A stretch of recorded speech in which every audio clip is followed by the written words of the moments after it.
Voilà, j'ai compris. Bonsoir donc à tout le monde, mesdames, messieurs. Cette séance ce soir sera consacrée à approcher la question de la perversion au féminin, à quoi fera suite une seconde séance au mois de mars, le 21 mars, pour terminer, pour boucler cette question de la perversion féminin. Ensuite, il nous restera 3 séances, avril, mai, juin, qui seront toutes les 3 consacrées je vais résumer ça dans le titre, à jouissance versus désir, ou si vous voulez, désir versus jouissance. Donc, première séance sur cette question d'approche du féminin que j'ai intitulée « Pourquoi a-t-on voulu faire échapper les femmes à la perversion ?» ou « De la grandeur perverse de toute femme ».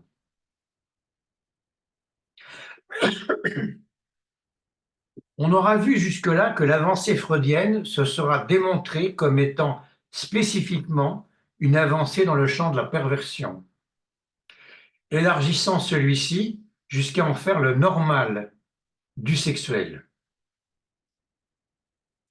La perversion, ainsi, c'est la sexualité normale.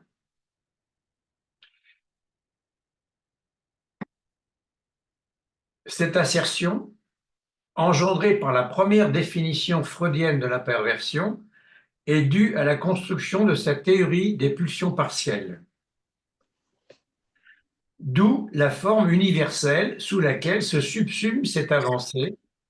Tout enfant a une sexualité perverse, certes, mais comme y insistera Lacan, tout adulte aussi, pour autant qu'il reste toujours, en quelque sorte, un enfant, puisque les pulsions sexuelles partielles ne se subsument jamais vraiment, complètement, en une pulsion totalisante aboutie.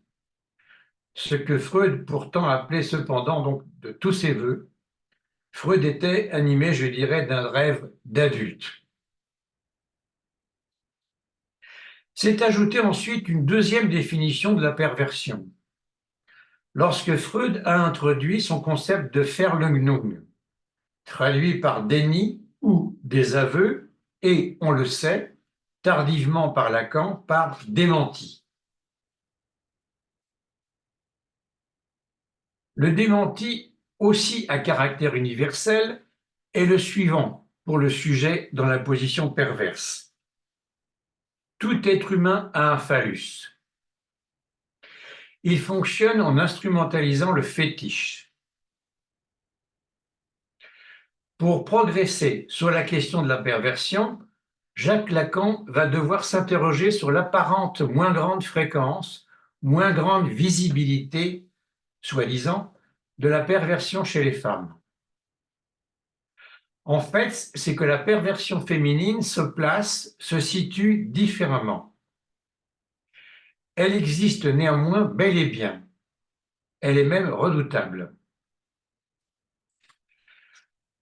À la séance du 7 juin 1959 de son séminaire Le désir et son interprétation, il énonce à propos de la femme ceci. Il y a une singulière similarité de sa formule transsubjective, inconsciente, avec celle du pervers. Si tout ce que nous avons découvert de l'économie inconsciente de la femme tient dans des équivalences symboliques du phallus, avec tous les objets qui se séparent d'elle, et au premier chef l'objet le plus naturel à se séparer d'elle, à savoir son produit infantile. Et il ajoutera, non sans humour, c'est ce que des auteurs analystes ont exprimé en disant que s'il y a moins de perversion chez les femmes que chez les hommes, c'est qu'elles satisfont leur grandeur perverse dans leur rapport avec leurs enfants. C'est pourquoi, là je fais une petite coupure, c'est pourquoi il y a quelques enfants dont nous avons, comme analystes, à nous occuper. Nous verrons à cette séance que toute femme, dans la position qu'elle tient, pour, comme le dit Lacan, satisfaire sa grandeur perverse, n'y échappe pas. Et son étude est absolument indispensable pour penser la question de la perversion. ce qui permettra à Lacan de déboucher sur la production d'une troisième définition de la perversion sous la forme d'une troisième proposition universelle. Aucune raison a priori, encore plus a posteriori, de faire échapper les femmes à la perversion. Mais y a-t-il une grandeur perverse de toute femme? Nous n'aurons pas assez d'une séance pour répondre à cette interrogation. Nous mettrons cependant ce soir en place les coordonnées dans lesquelles va pouvoir se jouer cette question.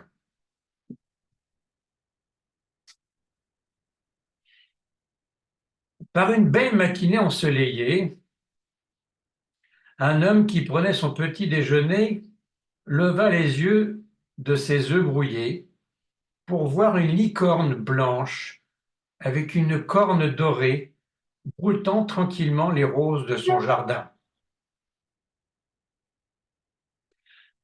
L'homme monta dans sa chambre où sa femme était toujours endormie et il la réveilla.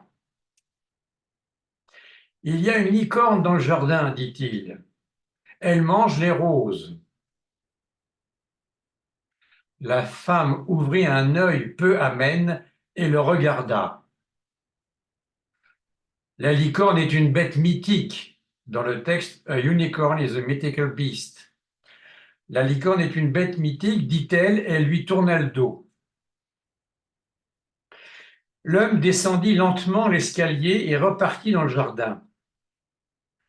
La licorne était toujours là. Elle se vautrait parmi les tulipes.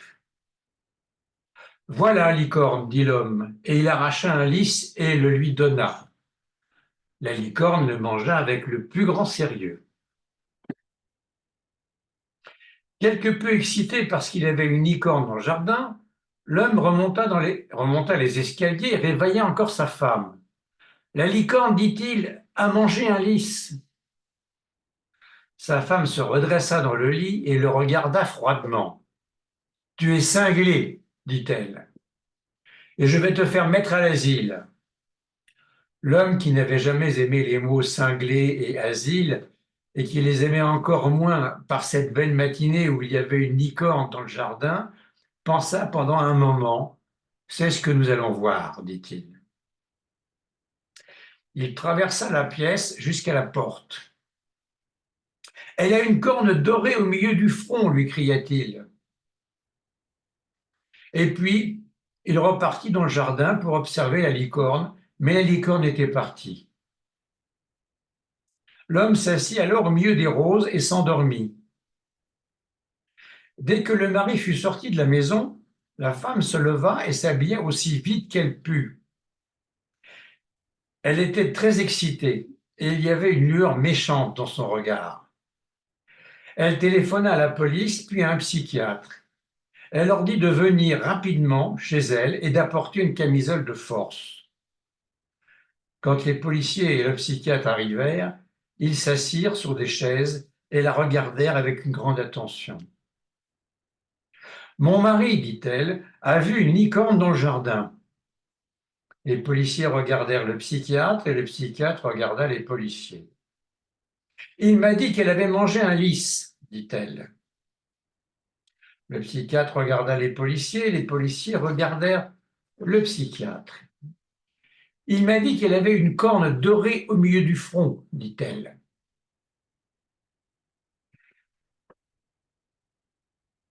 À un signal solennel du psychiatre, les policiers sortirent de leurs chaises et se saisirent de la femme. Ils eurent du mal à la contenir car elle se battit sauvagement, mais finalement ils la calmèrent. Au moment précis où il lui passait la camisole de force, l'homme revint dans la maison. « Est-ce que vous avez dit à votre femme que vous avez vu une licorne ?» demandèrent les policiers. « Bien sûr que non, dit le mari. La licorne est une bête mythique. A unicorn is a mythical beast. » « C'est tout ce que je voulais savoir, dit le psychiatre. Emmenez-la. Je suis désolé, monsieur, mais votre femme est folle alliée. » Ainsi l'emmenèrent-ils, jurant et hurlant, et l'enfermèrent-ils dans une institution. Le mari, quant à lui, vécut heureux jusqu'à la fin de ses jours. Cette petite histoire de James Thurber, écrivain et dessinateur et humoriste américain qui est mort en 1961. Cette petite histoire est de la fin des années 50. Elle se situe entre psychose et perversion. C'est une sorte de dialogue, de négociation entre la psychose et la perversion pour le bien du sujet, le mari. Un dialogue troublant, un dialogue cruel, où l'on voit l'homme, le mari, que l'on peut supposer psychotique, en proie à une hallucination, je dirais licornelle, mais que j'ai écrit licorne apostrophe licorne L. On voit le mari, je disais, donc utiliser le clivage pour maintenir, car on sent bien qu'il maintient, et nier à la fois, car on sent bien que c'est pour l'autre grand A qu'il nie, c'est-à-dire démentir et ainsi arriver à ses fins.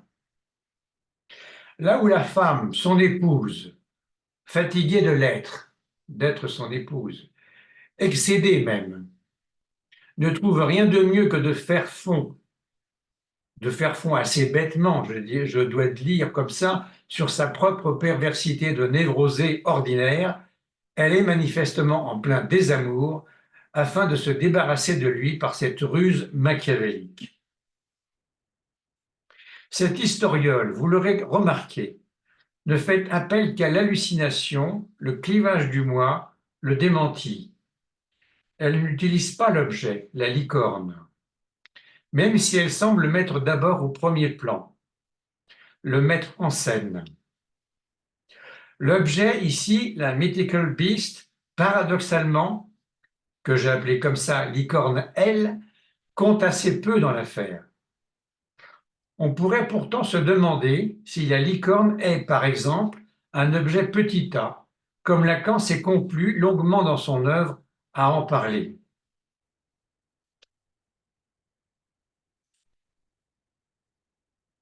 Il peut paraître étonnant que Lacan n'aborde que fort peu la question de la perversion entre 1960 et 1966. Pourquoi? Parce que lui, Lacan, est précisément occupé, durant cette période, à produire la théorie de son fameux objet petit a. Il va chercher celui-ci chez Platon. Il s'agit de l'agalma qu'il puise dans le dialogue platonicien du banquet. Celui-ci est l'objet des 2/3 environ de son séminaire de l'année 1960-1961, intitulé Le transfert. Il invente littéralement cet objet petit a. Ma seule invention, dira-t-il, ma seule invention. Il l'appelle à ce moment-là l'objet cause du désir. Avec ce dernier et la notion de sujet, il sera désormais prêt pour construire intégralement son graphe du désir dans cet article de 1966 intitulé Subversion du sujet et dialectique du désir, que vous trouverez dans les écrits. Du fait que le symbolique est troué, manquant, incomplet, S de grand tabaret, du fait que le symbolique est troué, manquant, incomplet, Lacan le note ainsi, S de grand tabaret, comme je viens de vous le montrer, le grand autre est barré, et le phallus, comme signifiant ultime, manque au système symbolique pour faire réponse dernière. Eh bien, c'est là que l'objet petit a va y trouver sa place. La réponse est impossible car le signifiant phallus manque, qu'à cela ne tienne. C'est dans ce trou même du symbolique que le sujet va faire réponse en y plaçant son fantasme, que Lacan note S barré poinçon petit a, le fantasme, hein, là-haut, là. S barré poinçon, c'est-à-dire là c'est la réunion et en dessous c'est la séparation. Hein, ça fait un poinçon quand on réunit les deux. Voilà. Poinçon, c'est ça que ça veut dire. Séparation, réunion. S barré, S de grand A barré. Le grand hôte est barré et le phallus, bon, je vous l'ai dit, c'est là que l'objet petit a va y trouver sa place. C'est dans ce trou même du symbolique que le sujet va faire réponse en y plaçant son fantasme, que Lacan non S barré poinçon petit a. Ce n'est plus ici le fétiche qui prédomine, mais le fantasme. Donc ce n'est plus ici le fétiche qui prédomine, comme dans la théorisation précédente, mais le fantasme. L'objet petit a, c'est l'objet partiel de Lacan. C'est sa version lacanienne de l'objet partiel freudien. C'est du pur pulsionnel que Lacan met ici en œuvre au niveau de l'objet. Mais ce pulsionnel, au-delà du langage, cependant, se subjective. Il éclate en direction d'une série de 4 objets, 2 de plus que chez Freud, qui sont le sein, le déchet, le regard et la voix, correspondant respectivement aux 4 pulsions partielles: sucer, bouffer, pulsion orale; rejeter, pulsion anale; voir, pulsion scopique; appeler, demander, entendre, pulsion invocante. Ce pulsionnel est à considérer sur le mode réfléchi pour le sujet, sur le mode réfléchi. Il n'est pas actif ou passif, il se quelque chose. Le sujet se fait sucer, se fait bouffer. Le sujet se fait chier. Le sujet se fait voir. Il se fait appeler, il se fait demander, il se fait entendre. En somme, et selon la formule lacanienne, le sujet se fait désir du désir de l'autre, grand A. À partir de la question du fantasme et de son séminaire éponyme, La logique du fantasme, que Lacan travaille, il est sorti il n'y a pas tellement longtemps, hein. Il est sorti fin 2023. Le voilà. Livre 14, hein, 2023 au seuil. Chacun la Miller. À partir de la question du fantasme et dans le séminaire éponyme, La logique du fantasme, que Lacan travaille tout au long de l'année 66-67, 1966-1967, la problématique de la perversion va revenir sur le devant de la scène. En effet, pas de perversion sans fantasme, mais un fantasme organisateur qu'un passage à l'acte a en charge de réaliser. C'est le terme de Lacan, de réaliser, soit de rendre imaginairement réel, comme protection pour le sujet dans la perversion de la menace de la castration. Ce retour du tandem fantasme-perversion va durer 8 ans, jusqu'en 1973, jusqu'à la période nodologique, donc du nœud borroméen. Il signe la réapparition de la question du corps réel de l'autre, grand A, comme question énigmatique de la jouissance qui lui est liée. À la séance du 10 mai 1967, Lacan énoncera l'autre, à la fin des fins, l'autre, le grand autre, à la fin des fins, vous ne l'avez pas encore deviné, c'est le corps. La logique du fantasme, séance du 10 mai 67. Pourquoi une telle phrase? Elle est le résultat et la conséquence de l'avancée de la théorie lacanienne. L'autre grand A n'existe pas. L'autre grand A n'est rencontré qu'en tant que barré. Il y a un trou, une faille dans l'autre grand A. Et l'autre grand A ne va pouvoir que se réduire à l'autre petit a, au petit a, c'est-à-dire à ce qu'il y a de corps dans l'autre grand A. À ce qu'il y a de corps dans l'autre. L'autre, inatteignable comme autre, grand A, le devient comme corps autre, grand A. Corps, lieu de jouissance, la jouissance du corps de l'autre, grand A. Atteindre à la jouissance de l'autre, grand A, comme corps, introduire la question de la jouissance dans la psychanalyse, ce n'est plus se limiter à la parole et au désir. Ce n'est plus s'en contenter. Si l'affirmation lacanienne tient, qui dit « il n'y a de jouissance que du corps de l'autre, grand A », alors l'objet petit a, le corps, ne va pas pouvoir rester défini comme seulement la cause du désir. Il va devenir, dans l'avancée de l'œuvre lacanienne, à la fois le lieu et l'enjeu de ce que Lacan va appeler, à partir de Karl Marx, un plus de jouir. La mer verte, plus-value de Marx, devient chez Lacan le Mehrlust, plus de jouir. Et c'est bien sur cette question de l'objet que tout va se jouer, pour Lacan, concernant la question de la perversion, comme on va le voir maintenant. 2 ans plus tard, 2 années après son séminaire La logique du fantasme, nous sommes juste à la rentrée qui suit mai 68. L'année universitaire 1968-1969. Lacan inaugure son séminaire intitulé D'un autre à l'autre. Oui, dans ce sens-là, d'un autre grand A à l'autre petit a. Ce n'est pas pour rien.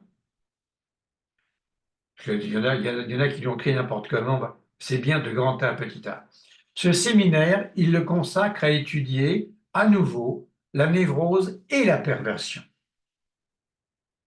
Et dans ce séminaire, il va se passer cette année-là, que ce soit celle qui suit immédiatement mai 68, ne doit pas y être pour rien, il va se passer une sorte de retournement de la théorie de la perversion, de celle en tout cas que se forge Lacan. Ce retournement va faire porter la question de la perversion sur l'objet, mais sur l'objet que Lacan ne va plus placer au lieu de l'autre, du grand autre, de l'autre grand A. L'autre grand A est le lieu même du questionnement sur la jouissance, mais au lieu même du sujet, en proie à la perversion. C'est là que Lacan place l'objet. Le sujet va devenir cet objet, et un objet très actif. S'interrogeant sur la position du sujet en proie à la perversion, Lacan va montrer que le dit sujet ne se contente nullement du fantasme, comme le fait habituellement le névrosé, pour répondre à la question du désir de l'autre. Au que vuoi, que veux-tu, que veut l'autre, grand A. Qu'est-ce qu'il désire énigmatiquement de moi, l'autre, que j'ai en face de moi, quand je le rencontre? Ça m'angoisse. Le sujet ordinairement névrosé répond. Il répond quoi? Il s'imagine, il croit, il s'imagine que l'autre grand A veut de lui ceci ou cela. Il s'imagine, le névrosé. Le sujet en proie à la perversion, lui, ne s'imagine pas, ou pas seulement. Il sait, il s'imagine, il sait là. C'est un il sait proche du il sait que l'on rencontre dans la psychose. Mais est-ce le même? Il sait qu'il doit se faire objet au service. Au service de quoi? Au service de la jouissance de l'autre, grand A. Telle est alors sa propre jouissance, de se mettre au service de la jouissance. C'est une jouissance assurée d'un sujet persuadé d'être l'instrument efficace, imparable, de la jouissance de l'autre, grand A. C'est donc ici, en ce séminaire d'un autre à l'autre de 1968-1969, qu'une nouveauté nous arrive concernant l'histoire de la théorie psychanalytique de la perversion. L'acmé du retournement se situe dans la séance du 26 mars 1969, lorsque Lacan s'insurge contre la pensée plus que classique, canonique, selon laquelle le sujet pervers ne penserait, dans ses turpitudes, qu'à sa propre jouissance, et que, surtout, méprisant, il ne tiendrait pas compte, dans ses malversations, de l'autre grand A, de sa personne, de son corps, etc. Eh bien, tenez-vous bien, l'avancée lacanienne, c'est de dire ce jour-là, le 26 mars 1969, que c'est tout l'inverse. Nouvelle définition de la perversion. Je cite.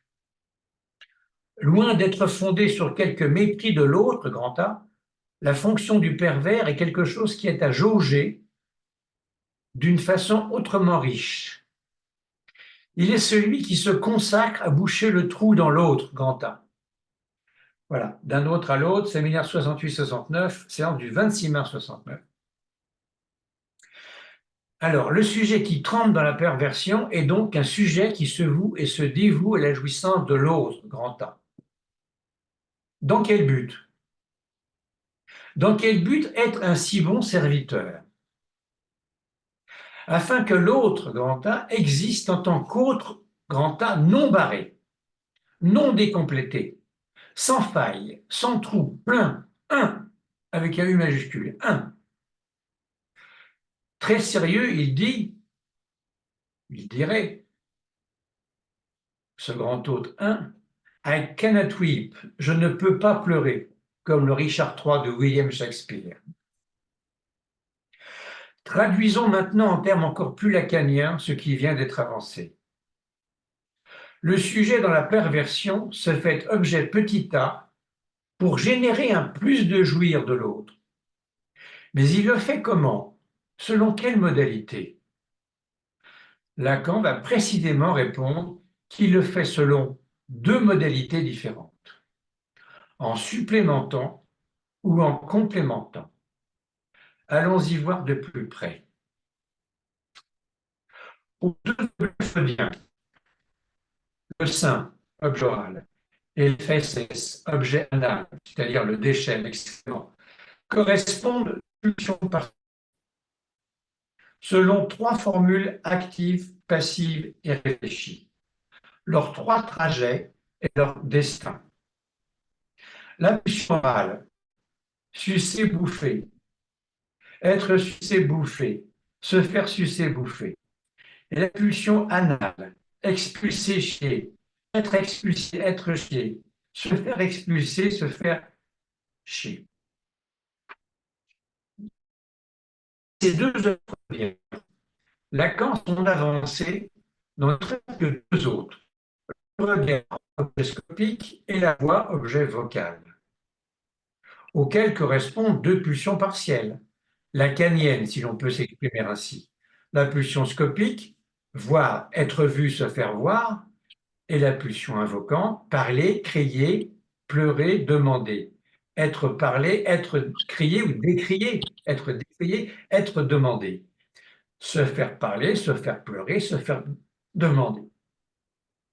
Quatre objets, quatre pulsions partielles, pas une de plus. Mais voilà, on sait que Lacan va privilégier les deux dernières, les siennes, la scopique et l'invocante, afin de montrer ici le fonctionnement des deux modalités.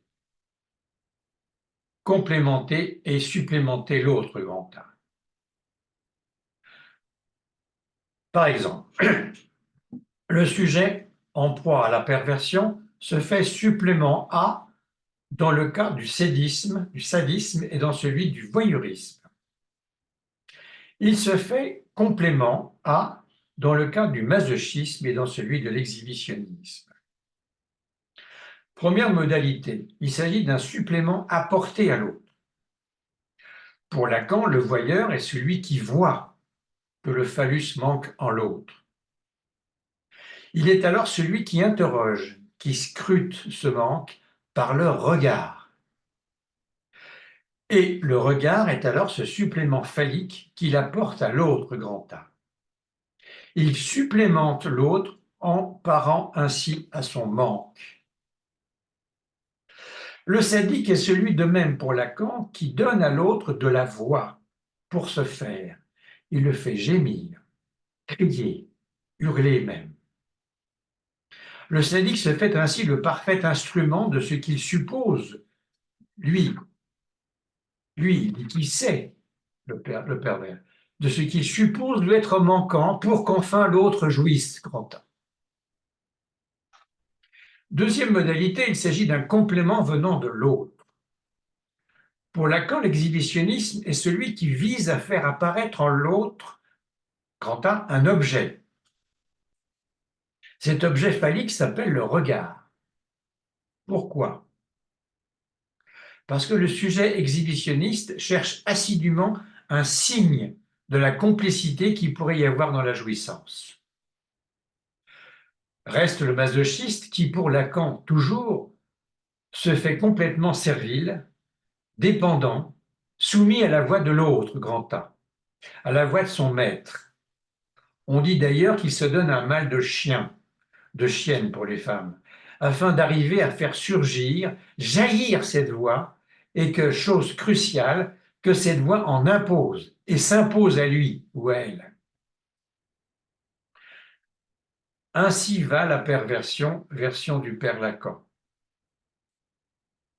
Elle est sans fin, car de structure, l'enjeu d'un plus de jouir de l'autre s'avère être sans limite. Le sujet en proie à la perversion se dévoue à la jouissance de l'autre, grand A, mais il faut pour cela qu'il passe son temps à déployer son énergie afin continuellement de le supplémenter ou de le complémenter, le dit grand autre. C'est épuisant. Enfin, lui, ça ne l'épuise pas. Nous l'avons vu depuis le début de ce séminaire. La perversion, dans son acception freudienne, mais aussi dans la psychanalyse tout entière, jusqu'à Lacan y compris, n'a pas d'autre sens que sexuel.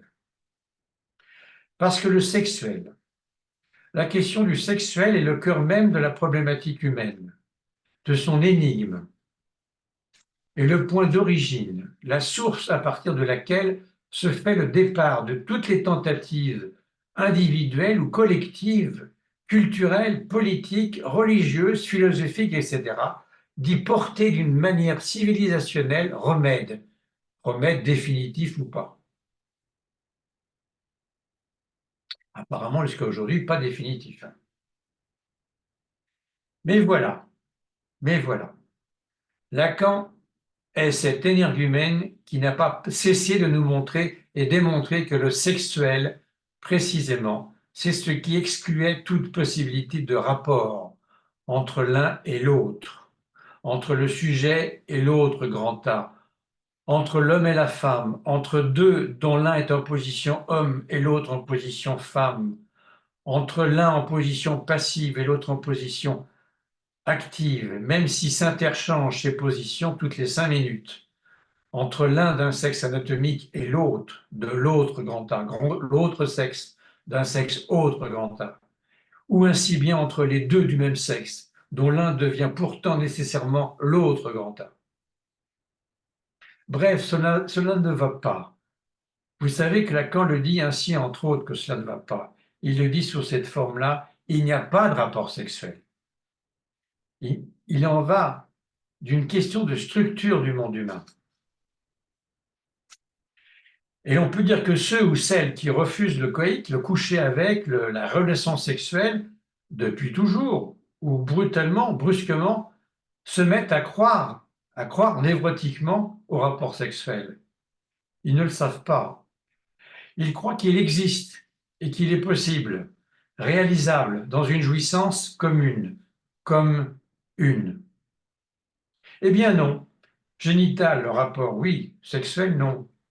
C'est une méconnaissance, une confusion aussi, beaucoup plus courante, beaucoup plus commune qu'on ait pensé à le croire. Je vous rappelle qu'en ce moment, il y a une mode en médecine psychiatrique, ça s'appelait anaphrodisique, les gens qui n'ont pas de désir sexuel. Maintenant, on voit des groupes sur Internet qui se forment, des jeunes, mais pas que des jeunes, qui n'ont pas de désir sexuel. Mais ça devient un étendard. Ça devient, je suis asexuel. Voilà, dit un garçon, je suis asexuel d'une fille. M'emmerdez pas avec ça, qu'est-ce que vous m'embêtez? Je suis asexuel, je ne suis pas normal, je suis asexuel. Voilà comment le symptôme revient.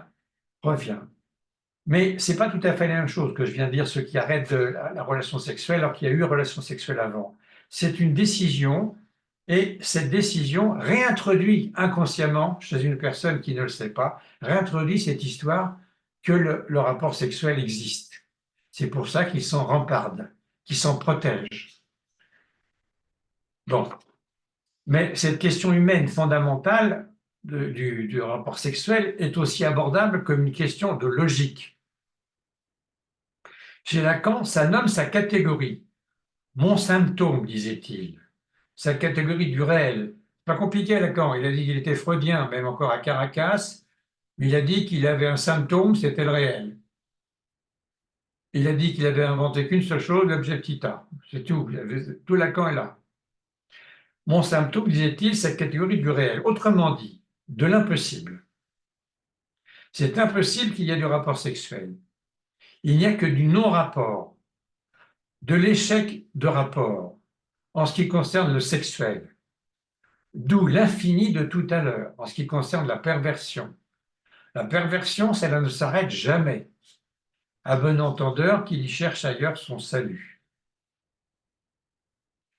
Le rapport sexuel est inscriptible. Pourquoi? Parce que le grand autre, le trésor des signifiants, le lieu de tous les signifiants est barré, oué, manquant, incomplet. Un signifiant manque, le signifiant phallus. D'où un impossible à écrire le rapport sexuel entre l'un et l'autre grand A barré.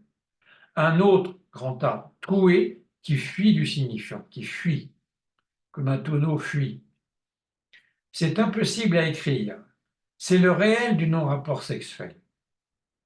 Dans les formules de la logique moderne empruntées par Lacan, le rapport sexuel, c'est ce qui ne cesse pas de ne pas s'écrire. Ce qui ne cesse pas de ne pas s'écrire.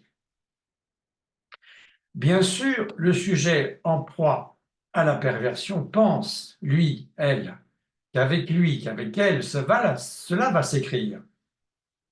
Il est celui qui se fait fort de faire cesser le ne cesse pas de ne pas s'écrire et permet ainsi que dans une rencontre dite sexuelle, il y croit, les deux protagonistes ne fassent plus qu'un ou qu'une. Une quoi? Mais bien sûr, une jouissance, une, grand U. Une jouissance, une. Eh bien non, c'est impossible. S'il n'y a pas de rapport sexuel, c'est bien, autre façon de le dire, parce qu'il n'y a pas de rapport entre les deux jouissances en présence, quand elles sont en présence. Celle de l'un et celle de l'autre grand A. Celle d'un homme et celle d'une femme, habituellement.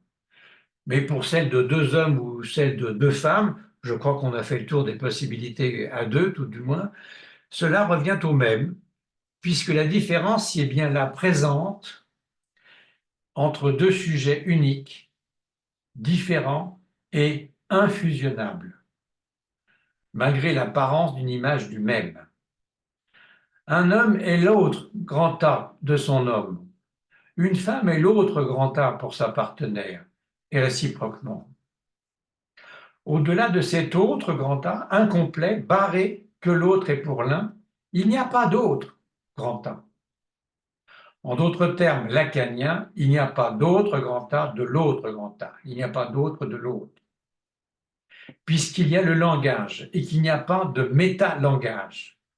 On est tous dans le même bain, dans le même pétrin langagier. Il n'y a pas d'autre bain. S'il y en avait un autre grand A, s'il y avait un autre grand A de l'autre grand A, eh bien là, il pourrait y avoir du rapport. Il y aurait un lieu d'inscription au-delà de cet autre troué, grand autre troué, fuyant, un lieu de signifiant non fuyant où pourrait s'inscrire un savoir qui dirait quelque chose de la vérité en termes de rapport, en termes de ratio, de raison, de fraction mathématique. C'est comme ça que Lacan le prend, hein, le rapport, une fraction. Il s'ensuivrait par exemple une complémentarité d'une moitié homme avec une moitié femme, lesquels copulants feraient enfin du 1. Revoir un grand U, du 1. Revoir ici le banquet de Platon. Ou encore une telle similitude des amants, dits homosexuels, des deux sexes, qui se mireraient au miroir de leur regard désirant, de telle sorte à conclure que 1 plus 1 égale 1. 1 plus 1 égale 1. Avec du 2, faire enfin du 1, grand U. Non, dans notre monde, il n'existe pas d'autre de l'autre. Ce qui veut dire aucune garantie n'est à trouver qui pourrait exister au langage. Alors, il faut l'écrire comme Lacan l'écrit aussi. Ex, c'est-à-dire en dehors, exister du verbe latin existere qui veut dire se tenir debout. Exister, c'est se situer en dehors. Donc, ce qui veut dire aucune garantie n'est à trouver qui pourrait exister au langage, qui serait en dehors du langage, ce qui veut dire encore que les mots servent autant à dire la vérité que le mensonge, et que surtout, on ne peut rien en décider a priori. L'on ne peut dès lors, comme l'apprend l'analyste à son névrosé analysant, faire que miser sur lui, le langage, et non pas névrotiquement le fuir, car du sujet parlant, il se démontre qu'ils disent toujours la vérité, celle du sujet qu'il devient par cet acte même de l'énonciation. Il y a un manque dans le symbolique, il y a un manque dans le symbolique, il est dans le symbolique, il est de structure, comme je vous le souligne. Celui-ci a pour formule grand S de grand abaret. C'est celui-là. Grand S de grand abaret pour ceux qui débutent. Le sujet, en proie à la perversion, homme ou femme, se donne donc pour tâche, au moyen de l'objet petit a, qu'il devient, qu'il se fait, en complémentant ou en supplémentant l'autre grand A, de rendre celui-ci parfaitement sans faille, non barré, plein. À noter grand S de grand A. Ce faisant, et c'est cela même qu'il vise, le sujet en proie à la perversion prétend, c'est bien une prétention, réaliser un rapport sexuel. Il n'arrête pas d'essayer de réaliser un rapport nécessaire pour lui, un rapport qui donc ne cesserait pas de s'écrire entre ce qu'on appelle deux universaux, l'homme avec un L majuscule et la femme avec un L majuscule aussi. En ce sens, le CEP, le CEPP, le sujet en proie à la perversion, ne fait que réaliser, accomplir la perversion elle-même, côté homme ou côté femme. Côté homme, Lacan finira par dire dans son texte Télévision publié en 1973, si l'homme veut la femme, l'homme grand L, si l'homme veut la femme, il ne l'atteint qu'à échouer dans le champ de la perversion. Télévision, page 60. Côté femme, il énoncera au cours de son séminaire encore, à la séance du 9 janvier 1973, la femme n'entre en fonction dans le rapport qu'en tant que la mère. Il dit en latin quod matrem, bon, en tant que la mère, on traduit.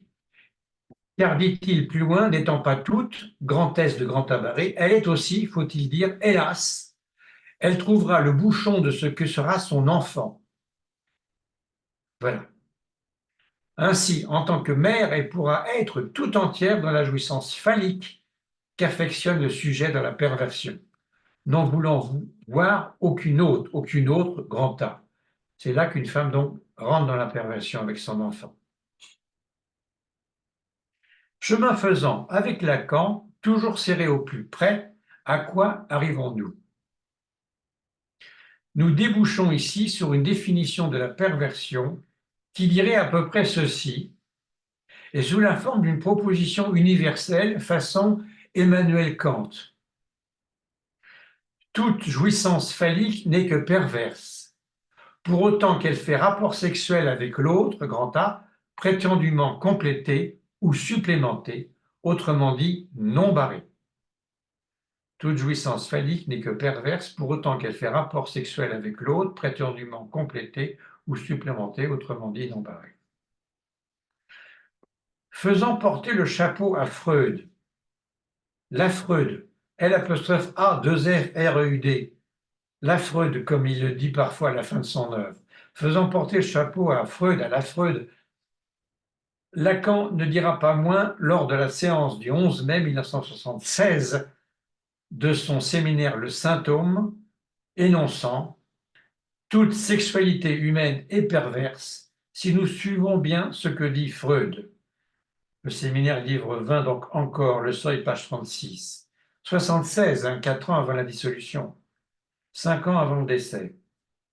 Si toute sexualité est perverse, si nous suivons bien ce que dit Freud. Ainsi, tout ce qui est phallique est pervers, et réciproquement, tout ce qui est pervers est phallique. Voilà où nous en sommes. Phallique et pervers phallique sont deux noms pour une même chose.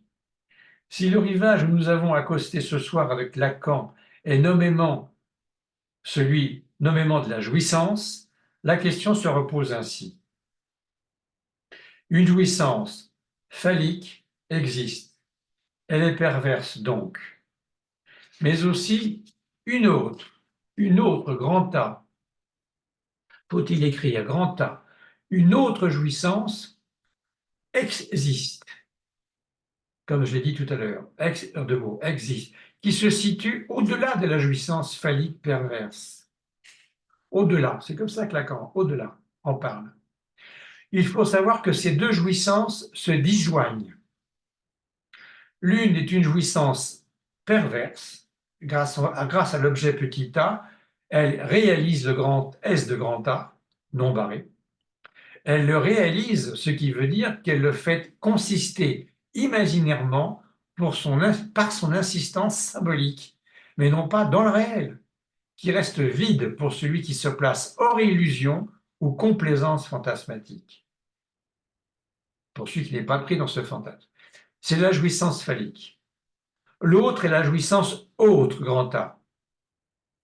Elle reste jusqu'à aujourd'hui l'énigme que représente le non-savoir d'une jouissance autre que perverse, parce que non phallique.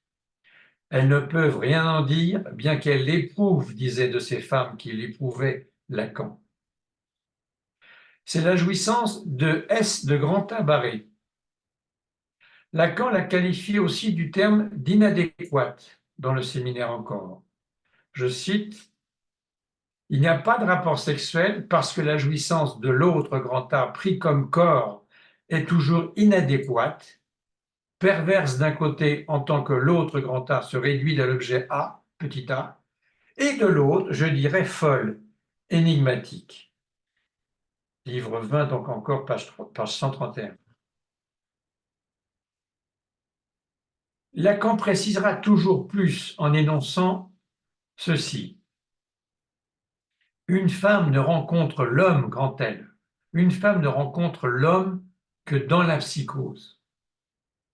Ça, c'est dans Télévision, page 63. Une femme ne rencontre l'homme que dans la psychose. C'est pourquoi, ajoute-t-il, elle se l'interdit. C'est le mot de Lacan. Hein. Elle se l'interdit habituellement. Elle a cette sagesse, dit-il. L'universel, l'homme précisément, c'est de la folie. C'est de la folie pour elle. En se l'interdisant, une femme échappe en partie à se situer toute du côté de la jouissance phallique, donc perverse. Une part d'elle-même se situe ailleurs, du côté de la jouissance dont Lacan encore disait que c'était une jouissance qu'on éprouve et dont on ne sait rien. Une jouissance qu'on éprouve et dont on ne sait rien. Ça, c'est encore 20 février 73, le seuil passe 61. Mais c'est peut-être dans ce cas de la rencontre de pure contingence entre un homme et une femme que parfois, l'impossible du ne pas s'écrire peut cesser. Un temps donc de pure contingence. Voilà ce que concédait Lacan. Un temps de pure contingence. Il peut arriver que, exceptionnellement. Ça s'appelle donc une rencontre. Chez les Grecs, ça s'appelait la tuké. Mais à condition de quoi? Lacan pensait que si une femme n'était là qu'en tant que mère, quod matrem, il insistait pour dire que là, il y avait naturellement, c'était son mot, naturellement perversion. Il pensait que l'enfant représentait pour une femme la possibilité d'entrer, mais aussi l'impossibilité de sortir de la jouissance perverse. Parce que phallique avec l'enfant, grosse de l'objet petit a. Affublée de l'enfant, la femme est incastrablement phallique. Elle est toute. C'est la raison pour laquelle l'enfant est la porte d'entrée principale dans la perversion pour une femme. Nous essaierons de pousser à la prochaine séance quelques portes d'entrée dans la perversion pour une femme, celle de la maternité, de l'enfant phallus bien sûr, mais aussi quelques autres, pour enfin cerner ce que veut dire la grandeur perverse de toute femme, énoncée un peu prématurément en sous-titre pour aujourd'hui. Nous repartirons de cette phrase de Lacan, celle quelque peu énigmatique a priori, qu'il écrit dans le texte L'étourdi, publié en 1973. L'étourdi, c'est dans 6-17, numéro 4, hein, page 23. Il écrit dans L'étourdi ceci, écoutez bien, disons hétérosexuel par définition. C'est pas disons hétérosexuel par définition, virgule, ceux qui aiment les femmes, virgule, quel que soit son sexe propre. Je répète, disons hétérosexuel par définition, ceux qui aiment les femmes, quel que soit son sexe propre. Voilà, je vous remercie.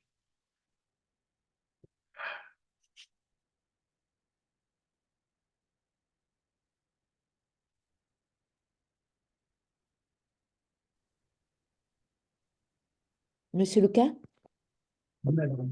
j'ai une petite question.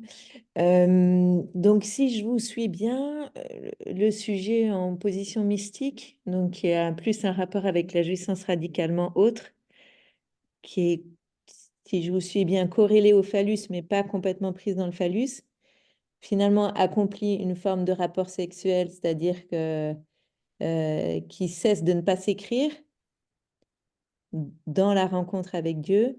Et là, on la qualifie pas de perverse parce que justement, c'est une jouissance qui est pas corrélée au phallus, c'est ça? Euh, oui, en gros, c'est ça.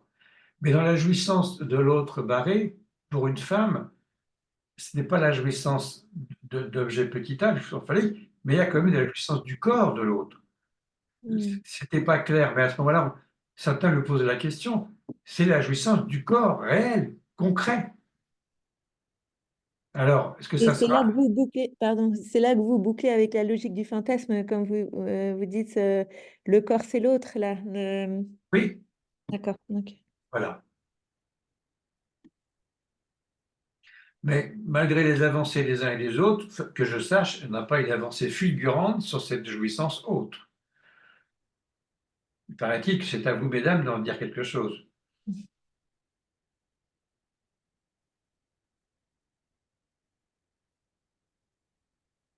Merci.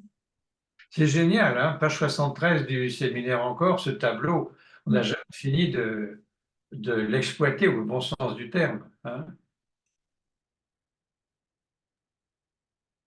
Alors, oui, le pervers, il veut absolument qu'il y ait du rapport sexuel, il s'épuise à ça, hein, jusque souvent à un vrai épuisement physique, et il s'épuise complètement à ça. Mais je disais à un certain moment que le névrosé qui refuse le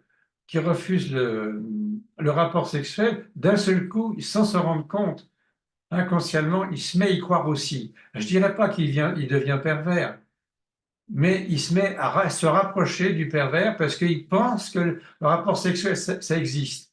Mais alors lui, c'est le contraire. C'est pas qu'il veut, comme le pervers, le réaliser, c'est qu'il n'en veut pas. C'est qu'il en a peur, c'est que ça l'angoisse, c'est il le met à distance pour avoir la paix, pour être tranquille. Il peut d'ailleurs conserver l'amour, séparé du désir. Mais le désir, c'est infernal, il faut dire non. Alors, avec son moi, parce que c'est une décision du moi, il dit non. Mais il ne s'aperçoit pas qu'inconsciemment, il revient, il va rejoindre cette question il y croit quelque part que c'est possible, or que c'est pas possible.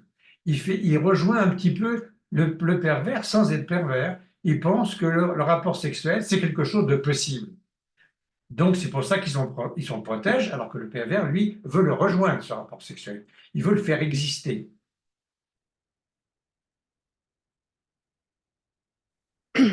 Donc, vous voyez, ce retournement de Lacan, il est tout à fait étonnant, parce il avait développé le fétiche, il avait développé le voile, on avait parlé du voile. C'est plus du tout pareil, ce jour-là. C'est un renversement total. C'est le sujet pervers dans lequel il y a l'objet de Tita qu'il va mettre sous le regard de l'autre. Voilà, l'objet de Tita. Voilà, il s'occupe de la jouissance de l'autre. Oui, Euh, Euh, enfin, le mystique homme pourrait aussi dire quelque chose de cette jouissance autre. Il n'y a pas que la femme, si je Non, comprends. Maintenant, non. j'aimerais revenir sur une phrase que vous avez dite, peut-être pour vous demander de déployer un peu plus. Euh, et je vous dis aussi comment moi je l'entends. On ne peut miser que sur le langage. Euh, Enfin, c'est quelque chose qui me frappe dans le sens où moi, je l'entends comme on ne peut miser que sur le mouvement, c'est-à-dire la dialectique entre les mots, le fait qu'il n'y ait pas de rapport entre les mots. Le langage, c'est miser sur le langage, je l'entends comme miser sur le non-rapport entre les mots, mais qui oblige à parler tout le temps. Euh, mais je ne sais pas si vous... Enfin, peut-être que vous pouvez en dire un peu plus, mais c'est comme ça que moi je l'entends euh, pour l'instant. Voilà. Oui, on peut miser sur le langage, c'est-à-dire sur la suite des signifiants, sur l'échelle signifiante, sur le signifiant et le trou qui est entre chaque, la non-connectivité entre les deux. Oui, c'est pour ça qu'on parle tout le temps. On n'a jamais le dernier mot. On n'a pas le dernier mot. Oui, ce que veut justement chercher le pervers d'avoir le dernier Exactement. oui, c'est. Voilà, Mm. Donc c'est exactement. comme ça que donc j'entends, ok. Miser sur le langage, c'est effectivement sur le bain de langage dans lequel on n'y a pas d'extérieur à ce bain de langage, mais pour chaque sujet, c'est sur la langue, c'est sur la langue. Hein, quand il part, voilà, c'est ça. Et c'est ça que le névrosé veut fuir en se taisant. Et c'est ça que le pervers veut annuler. Donc, névrosé, pervers, psychotique, il n'y a pas accès, malheureusement. Il n'y a pas accès parce que c'est éclaté chez lui. Mais oui, c'est ça, quand on dit miser sur le langage, il faut savoir qu'il n'y a pas, il n'y a pas d'autre de l'autre, donc il n'y a pas d'extérieur au langage. On est complètement enfermé dans le langage, les êtres humains. On ne peut pas en sortir. S'il y avait un point extérieur, on pourrait faire des choses. On ne peut pas. On est soumis au langage. Donc on est forcé de parler jusqu'à la fin de sa vie ou renoncer à parler. Mais quand on renonce à parler, c'est la névrose.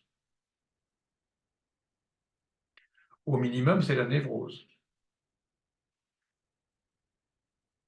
Qu'est-ce que c'est qu'un névrosé sinon quelqu'un qui a longtemps, pas refusé, mais renoncé à parler. Et on lui permet de cesser de renoncer. Pas forcément de parler tout de suite, mais de cesser à renoncer. C'est déjà tout un travail pour qu'il cesse de renoncer. Et des fois, c'est le surmoi qui le fait renoncer. Hein. Les parents qui disaient, mais tais-toi, tu t'es fait violer, on t'a tripoté le corps, mais tais-toi, n'en parle pas à ton père, disent souvent les mères. N'en parle pas à ton père. N'en parle pas à ton père, il va me frapper. Alors l'enfant se tait, il se tait, il renonce. Il renonce, puis il renonce, puis il renonce. Et c'est une catastrophe, comme vous le savez, tous les cliniciens le savent ici. C'est une catastrophe. Voilà. Il n'y a que le langage, il n'y a pas de point extérieur qui pour faire levier, pour faire rapport, il n'y a pas de point extérieur. Donc on est dans le langage. L'inconscient est structuré comme un langage. L'inconscient n'est pas une langue, hein, c'est un langage. C'est le langage au sens logique dont parle Lacan, strictement. Mais je suis d'accord avec M. Regenbach, c'est tout à fait ça. C'est pour ça qu'on parle, comme vous l'avez dit tout de suite, c'est pour ça qu'on parle. Et il ne faut pas s'arrêter. Et c'est vrai précisément un point que je trouve enfin, remarquable, enfin, ce qui nous attrape enfin, moi, dans ma lecture et l'étude de Lacan, c'est justement ne jamais s'arrêter, d'être toujours dans l'entre-deux, dans le trou.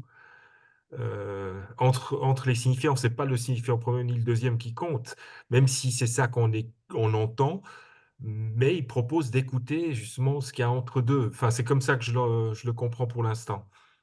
En quelque sorte, le silence, petit ou grand, qu'il y a entre S1 et S2, oui.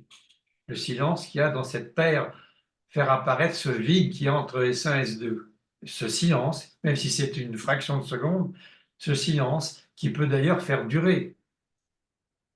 Lacan, magistralement, savait faire durer entre deux signifiants. Je me souviens, bon, surtout au séminaire, je faisais rire toute l'assemblée en disant euh, j'enseigne depuis, ça faisait rire tout le monde. Il arrivait à suspendre comme ça entre deux signifiants et ne pas dire depuis combien de temps il enseignait, mais ce suspens-là, qui fait vraiment partie du langage. Le trou dans le langage fait partie du langage. Le trou entre deux signifiants.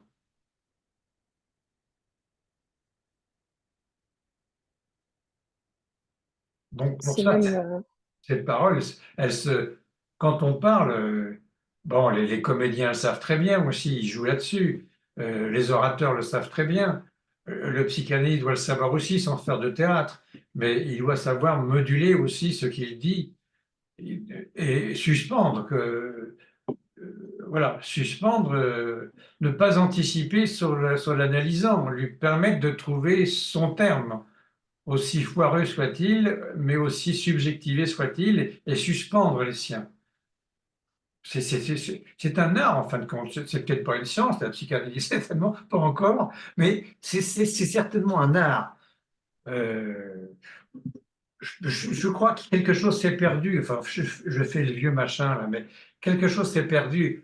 Quand on voyait les plus vieux psychanalystes, les élèves de Lacan des années 50, comment, quand on était en présence de ces personnes, qu'est-ce que c'était que la présence, par exemple, dont on a travaillé ici dans une autre association. La présence qui jouait sur le corps et sur la langue, sur le langage. Voilà. Le langage du corps, si on peut dire, et sur les signifiants. Cette présence, je crois, au fil des générations d'analystes, les jeunes analystes, je ne ressens pas ça. Je ne ressens pas ça comme on pouvait ressentir chez Lacan, chez Safouan, chez Leclerc, chez Perrier, etc., jusqu'aux élèves des années début 60. Après, ça s'est un peu perdu. Ça s'est perdu, il y a moins de présence, moins de... Mais Lacan jouait, bon, c'est une lapalissade que je vais vous dire, mais Lacan, beaucoup de son corps.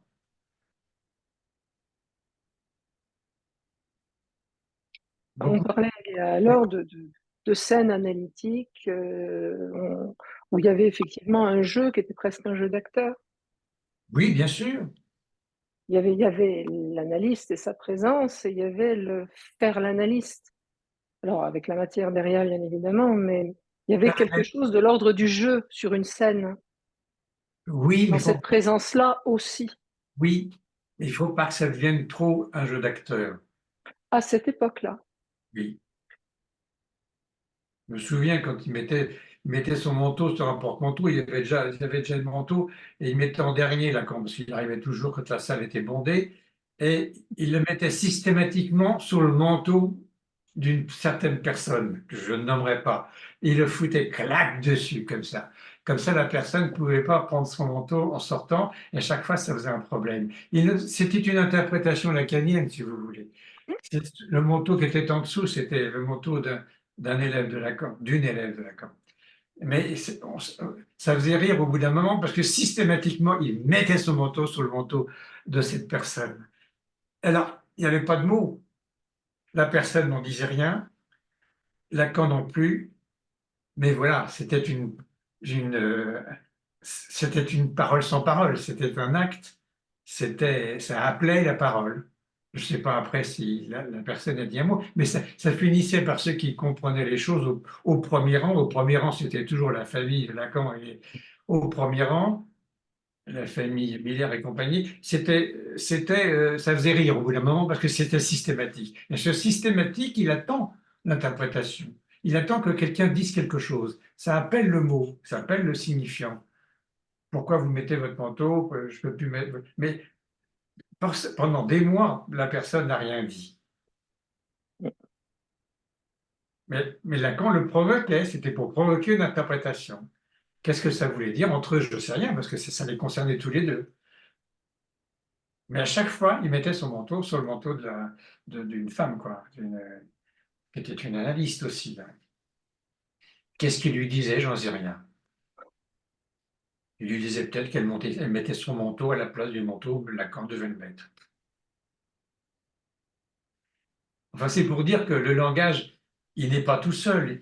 Il est langage, absence de langage, comme le signifiant est rien entre deux signifiants, puis le signifiant. C'est l'ensemble qui fait langage. Hein. C'est le plein, le trou, le plein, le trou. Voilà, c'est le splitting. En vous écoutant, il me semble qu'il est possible d'attraper autrement le concept ou la notion même de présence. La présence, c'est plus dans le trou entre deux signifiants et le corps, la question du corps, que dans les signifiants eux-mêmes. Enfin, c'est en tout cas ce que j'extrais de ce qui est en train d'être dit là en ce moment. La présence, elle est surtout dans le silence. Quand un orateur il vient à la tribune, il fait un bon professeur d'université, pour faire taire une salle, il ne faut pas faire le petit prof, mettre des punitions, il ne faut pas gueuler. Il faut être debout et pas bouger. Je vous assure que les gens se taisent. Voilà. C'est vrai pour le prof, c'était vrai pour Lacan aussi, quand il débutait pas tout de suite. Hein, et la salle se taisait. C'est le silence qui fait présence. Et c'est sur fond de silence qu'on entend le signifiant. C'est pas Et le sujet, le brouhaha des plateaux de télévision, pardon. et le sujet, qui Et est le quand sujet, même entre ces deux signifiants-là. C'est la place où il émerge. qui va être représenté d'un signifiant pour un autre, et ça pour Ouais, oui, oui, oui, oui, oui. c'est ça. Est-ce qu'on pourrait, je pourrais affirmer, ou je pourrais affirmer, que finalement la position perverse efface la question de la présence? Enfin, en tout cas, ça re-questionne. Enfin, est-ce que le pervers, la position, j'ai plutôt envie de dire la position pervers, est-ce qu'elle s'accompagne d'une présence ou enfin, en principe pas si on suit la logique de ce qui est dit là. Non, non, non, il n'y a pas de présence dans tous les cas du sujet, parce qu'il n'y a pas de sujet sous la forme où on l'entend là, et parce que le pervers ne cherche à rendre présent le phallus, qui est un travail titanesque auquel il n'y arrivera jamais, bien sûr, puisque le phallus manque. Il peut en faire que l'image, il peut en représenter que l'image. Donc oui, oui, oui.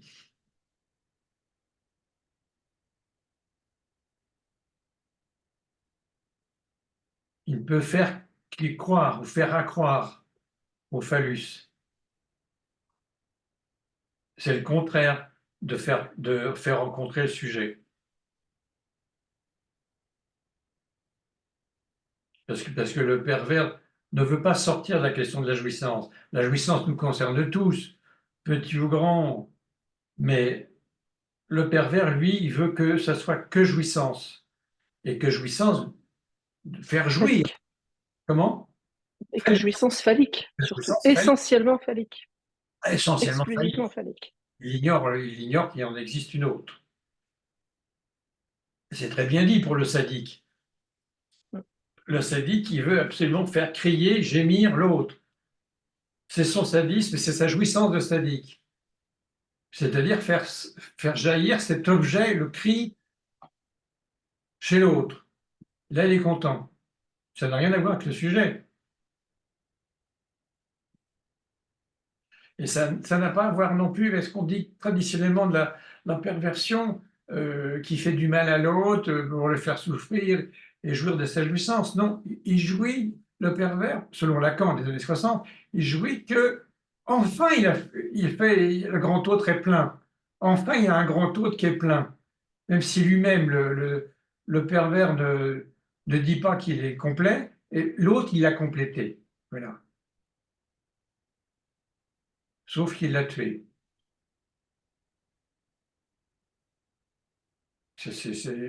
Ouvrez, ouvrez Sade, hein. Sauf qu'il l'a tué, quoi. Oui, c'est la jouissance forcée de l'autre, en fait. Oui, C'est la jouissance imposée à l'autre. s'imposer. Il ne demande pas à l'autre s'il veut jouir comme ça, ou si même s'il veut jouir, il force l'autre à jouir. Oui, oui, tout à fait. Voilà. Il se dévoue à ça. C'est une dévotion. Parce qu'il essaie, il ne fait pas comme le névrosé qui s'imagine que, tout à l'heure, là, les névrosés qui arrêtent la sexualité, ils s'imaginent qu'il faut arrêter la sexualité, sinon il va y avoir du rapport sexuel. Et pour une raison ou pour une autre, ils n'en veulent pas. Ils n'en veulent plus, ils n'en veulent pas, ils sont angoissés par ça. Ils pensent que la jouissance va être commune, ils vont faire du 1, ils ne veulent pas de ce 1. Mais ils s'imaginent. Alors que le pervers, il sait. C'est ça qui est grave. C'est pour ça que ça se rapproche beaucoup de la psychose. Voilà. C'est un il sait qui est très proche de celui du il sait du psychotique. Pour avoir travaillé dans le milieu carcéral, il y a souvent, comment dire, dire, le pervers. Enfin, c'est ça qui m'a fait penser avec la question de la mort de l'autre. Mais le pervers, la position perverse a vraiment besoin que l'autre, le corps de l'autre, reste vivant. Sinon, tout son système s'effondre. Donc, je me suis toujours questionné sur comment lire une situation de criminologie où il y a eu meurtre, enfin où la personne a été tuée et où la justice ou même les psychiatres se précipitent sur le signifiant pervers pour penser que ça explique tout.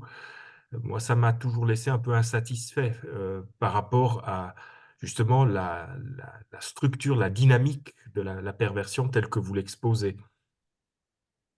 Un type de pervers qui est le tortionnaire, vous voyez bien que son but, c'est surtout pas que sa victime meure. Et quand sa victime meurt parce qu'il était trop loin, il n'a pas contrôlé les choses, ben c'est un échec pour le tortionnaire. Voilà. Il faut que, c'est pas toujours le cas, mais il faut que la victime, le plus longtemps possible, reste en vie, mais s'il peut rester en vie et qu'il meurt plus tard, c'est plus l'objet du tortionnaire, mais c'est ça. Voilà. Il faut qu'il montre que par sa douleur, par son cri, par ses gémissements, pour le pervers selon Lacan-là, il faut qu'il montre sa jouissance. Voilà. Sa jouissance qui est la récompense, qui est la jouissance du pervers. La jouissance du pervers, c'est que l'autre jouisse. Enfin, le pervers croit qu'il jouit, l'autre il souffre. Et donc pour ça, il ne faut pas qu'il meure pour le tortionnaire. De toute mémoire de tortionnaire, si vous lisez un petit peu comment il s'explique, il ne faut surtout pas que l'autre meure. Ils disent ne meurt trop vite. Oui, d'accord, mais au fond, l'idéal, c'est qu'il ne meure pas. En tous les cas, pas en présence du tortionnaire. Le lendemain, peut-être, mais pas en présence du tortionnaire. Le tortionnaire n'a besoin que de se repaître de cette jouissance qui passe par le cri et le gémissement de l'autre. C'est Fortiche ce qu'il amène dans les années 60, mais c'est un renversement total de tout ce qu'on pense sur la perversion et ce qu'il avait lui-même théorisé. Là. Qu'est-ce qu'il en reste aujourd'hui? Est-ce qu'on, à part le milieu lacanien, est-ce qu'on s'en sert de ça? Est-ce qu'on s'en sert dans le milieu judiciaire, par exemple? C'est pas sûr, c'est pas sûr que c'est passé. Hein. C'est pas sûr que c'est passé dans les esprits de ceux qui s'occupent des pervers, qui s'occupent voilà, des terroristes ou des tortionnaires. C'est pas sûr. Alors qu'on voit bien quand on change de boutique, quand on est du côté des névrosés, j'insiste, hein, c'est pas pareil. C'est pas il sait. Il s'imagine, le névrosé. Il est toujours en train de s'imaginer, le névrosé. C'est pour ça qu'on est toujours en train de l'emmener vers la castration pour qu'il sorte de l'imaginaire. C'est tout de suite ça qui revient. Ça revient avec quoi? Ça revient avec le moi et le surmoi. Tout de suite, quand il a besoin de décider, de se réapproprier sa vie, tout de suite, il fait fond sur le surmoi qui vient du père, quand même, du complexe d'Oedipe, le moi et le surmoi. Tout de suite, il va décider. Là, il va décider, je décide. Mais d'accord, c'est parfait, mais il faudrait lui faire entendre que décider, c'est pas le plus important, c'est qu'est-ce qui se passe inconsciemment, qu'est-ce qui se passe au niveau de son désir. Voilà. Qu'est-ce que c'est que cette peur de cette, si je puis dire, banalité du rapport sexuel qui n'existe pas, qui a un peu de jouissance de temps en temps, oui, qu'il n'y en ait plus, que si, que ça soit complètement décalé, que ça soit le monde humain qui marche. Mais pourquoi cette décision? Parce que sinon, découvrir que ça repose sur ce fantasme qui a quelque part du rapport sexuel. Je n'en veux pas parce que je suis maître de moi, je n'en veux pas parce que je sais qu'il y en a, je ne sais pas, je suppose, je présume qu'il y en a quelque part, et surtout, je n'en veux pas. Donc, ça va rejoindre le pervers, j'insiste bien, sans que ce névrosé soit pervers. Mais l'acte lui-même est pratiquement pervers. L'acte de se couper de la relation sexuelle. De se couper, je veux dire, volontairement, par décision. Il frise la perversion. Le sujet sort du cercle.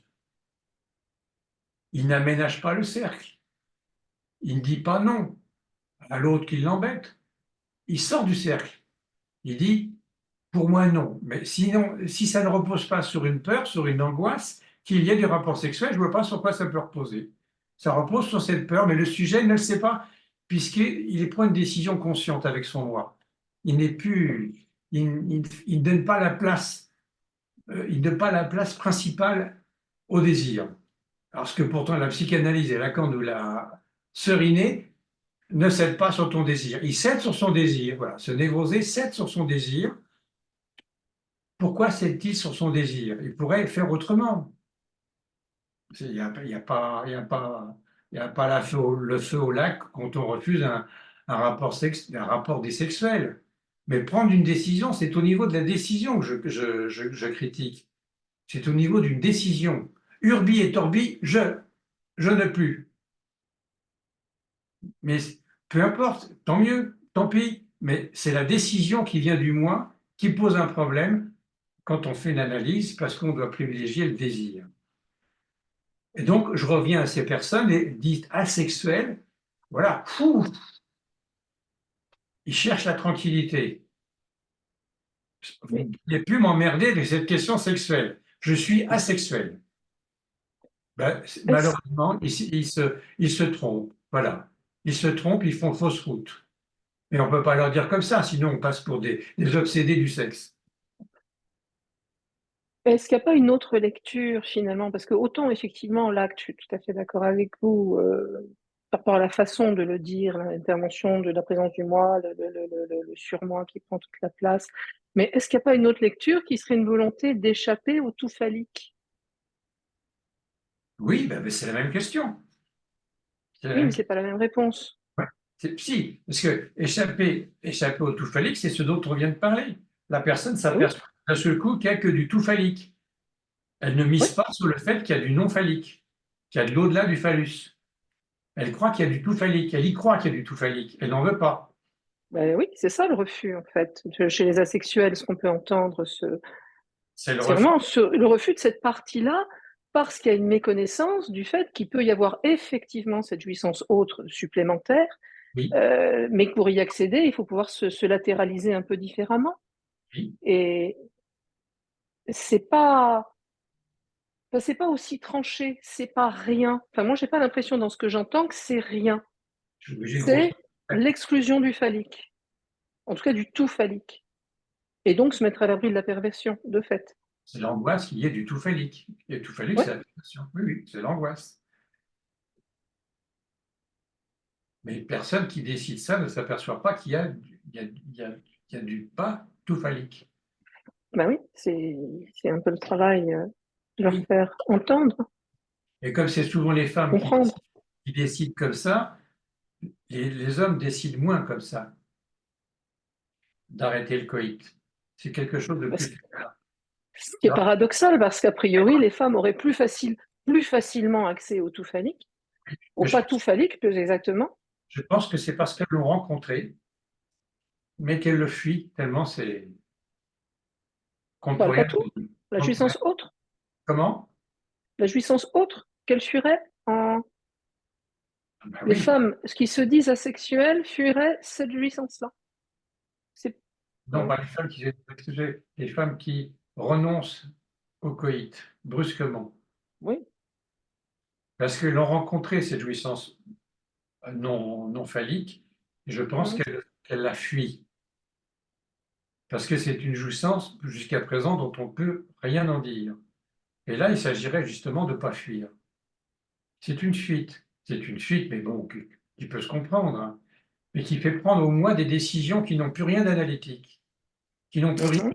dans rapport avec l'inconscient, avec le désir Mhm. inconscient. Et ça, c'est pas facile. C'est pas facile à traiter pour l'analyste. C'est pas facile Que quand le sujet était à l'écoute de son inconscient et que brusquement il dit « j'ai décidé », que le moi revient comme ça en force, vous ne pouvez rien faire. Il a décidé de toute sa hauteur, il a décidé que c'était comme ça. Urbi et orbi, j'ai décidé. Ça n'appelle aucune remarque. Si vous insistez, vous vous faites prendre pour un obsédé du sexe. Si vous faites prendre, si vous essayez de dire qu'il y a peut-être autre chose, qu'il ne faut peut-être pas régler les choses aussi vite. Parce que cette personne, elle a certainement touché la question de la jouissance non phallique. Elle l'a touchée, mais elle l'a fui. Et c'est dommage, parce qu'elle pourrait nous apporter quelque chose. Je ne sais pas si je me fais comprendre. J'essaie de grossir le trait pour me faire comprendre. Mais quand on grossit le trait, voilà.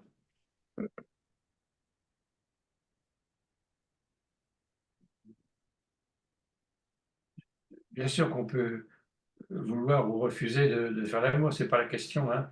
La question, c'est quand le sujet se met à prendre une décision moïque, brusquement. Là, il y a un problème, mais on ne peut plus lui faire entendre qu'il y a un problème, qu'il y a une question à traiter dans son analyse. Voilà. C'est tranché comme ça.